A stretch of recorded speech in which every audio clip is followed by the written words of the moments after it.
আসসালামু আলাইকুম রহমতুল্লাহ বারাকাতুহু। প্রিয় ঢাকা 13 মোহাম্মদপুর আদাবর শেরেবাংলানগর এলাকার অধিবাসীগণ, আমি আপনাদেরই সন্তান মোহাম্মদ মামুনুল হক। মোহাম্মদপুরের মাটি ও মানুষের সাথেও আমার দীর্ঘ 40 বছর কেটেছে।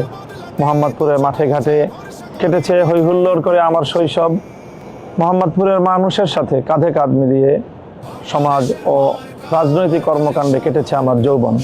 আজ আমি প্রৌঢ়ত্বের দ্বারপ্রান্তে উপনীত। আমি মনে করি মোহাম্মদপুর এবং এই অঞ্চলের মানুষের আমার উপর রয়েছে অনেক ঋণ, অনেক দায়।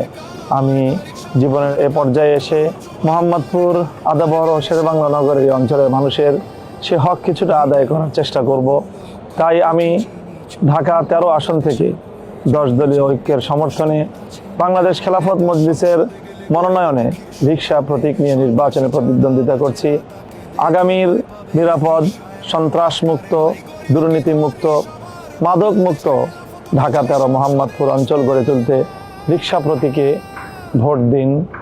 আগামীর সুন্দর নিরাপদ বাংলাদেশ গড়ে তুলুন। সব মানুষের মার্কা, মার্কা রিকশা মার্কা, জনগণের মার্কা, মার্কা রিকশা মার্কা।